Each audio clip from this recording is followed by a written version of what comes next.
appreciate you attending. So my topic is actually going to be a little bit broader. As I started to think about this topic, I realized that the question of incentive actually extends well beyond just the production of content and actually into the consumption of content as well. So I feel at this point that my title is inadequate to the purpose, but I've kept it anyway since I proposed it that way. But I did add the word to use as well. So to create and to use, to connotate that we're not only talking about production, but we're also talking about consumption of content and the incentives associated with all of that. So I'm president and founder of Akademos, which is actually a sponsor of the event here, and a former academic by training in the area of political theory, social theory, philosophy. And for that, and I was sort of various publications, so sort of come from it from a content side as well. But then I launched a company 11 years ago, and the early part of the company was doing other things, but today it services 82 schools across the country, providing online bookstores and marketplaces. And the mission from the very first go, has always been to democratize and enhance access to educational materials. Now we do that, especially today, by providing a peer-to-peer marketplace. So we talk about textbook production. We've actually been able, on average, to reduce the cost by about 60% by creating a peer-to-peer marketplace. Won a number of awards for all that. Okay, move on. So what I want to talk about today then is the question of incentive, but as the question of incentive points actually to some, I think, bigger questions, broader questions about the OER movement in general. So what's interesting from my perspective, so coming at OER relatively freshly, it's about 18 months that I've known about it even, but I've been in this market for a while. And I really see this as an auspicious moment, as a transitional moment for the question of distribution, production, consumption of course materials, of educational materials. But it's driven primarily, the disruption is driven primarily by students who are going online and really crushing the economic model of the physical bookstore. That together with the incipient use of digital materials, right, increasingly. Not so much yet the OER having an influence on that disruption, but hopefully that'll come as well. So, but then the question I would pose as a starting point then is, why aren't OERs more widely adopted, if indeed there are such pressures, right? OERs have been around for about 10 years.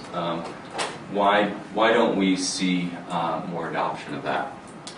Well, the immediate answer might be, well, you're just being impatient, right, by posing that question. And there's good reason for that point of view, right? There's a very limited collection of such materials, but the pipeline is clearly growing with foundation support. I think we've heard a lot in the last few days about the Washington State initiative, and that's exciting and taking off. And we've had an OER-friendly administration for only 3 years, right? So actual having funding for these kinds of projects also, auspicious. But there may be fundamental reasons too for why OER is not more widely adopted, and that's really what I want to address today. So let's start with this notion of OER as both free in these two senses of gratis and libre. So I think there's a self-understanding in the movement of OER being free in the sense that it's no cost. It's part of the very definition. And also in the sense of being free to use. But gratis itself really has two connotations to it. And so, to give you an example, if I walk on a beach and I find a shell on the beach and I can pick that up and I can appropriate that, I can take that home and put it on my bookshelf. Right? But if you know, I walk from the beach over to a shell stand and I see a shell that's very similar to that one, I recognize, of course, that that's not free. And it could be that the only thing that that person did, who is selling that shell, is select it, is to pick it up off the beach and say, I think somebody else would find that appealing. Which is to say that it could be that nothing else was done to it than a curation of that object. So when we say that OER is gratis, what I think we're really saying, what I understand it to be, is that we're foregoing ownership, that nothing is required in exchange for our labor. In other words, it's a donation model, and I understand it as a donation model. So faculty really have there are four components for faculty to be engaged with OER. So much of the funding has been focused on the production of the content. But it seems to me, and this is really where it leads to the consumption as well, that it isn't just about the production, but it's the discovery and evaluation, the adaption of the adoption of the contents to specific classroom uses, and then sharing either the content itself in a derivative form or as just information about that content to others. All of these things working together is what makes such a movement possible. Right? Content on its own, production of that content on its own, you know, the internet is filled with content that's siloed, that's you know, sort of archipelagos of content, right? It's not enough just to have content. So we're then relying on faculty to drive this whole thing, right? But who are these faculty that we're looking to do all this heavy lifting? You know, this is also a transitionary period for faculty. In 1960, 75% of teaching in this country were full-time tenured or tenure track.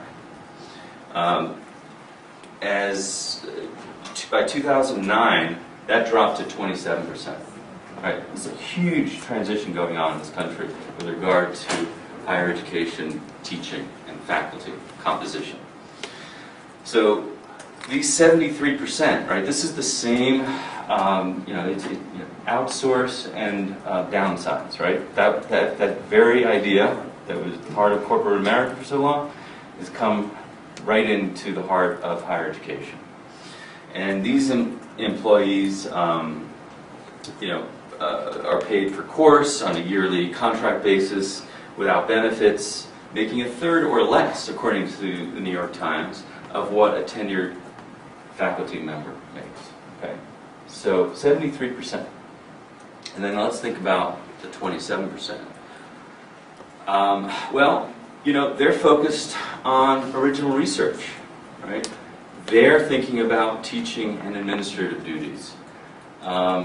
So to have their contributions, it's very hard to see that on a large scale because introductory survey materials don't usually qualify for the tenure process. Now that's not true necessarily for teaching institutions, but by and large, you know, you want to incent the greatest number of faculty to participate in the movement. So, and if you're really just reducing it to those institutions and those faculty members who could possibly, right, be recognized for tenure by producing such things, I think that's a diminution too much, right? Okay. So the commercial textbook authors then, most are tenured or tenure track, and I put Flat World in this category as well. You know, as we heard, I think from Eric Frank, that they are always looking for the best talent they can find, right? And these faculty are typically doing this for the extra income. They're not doing it for academic recognition.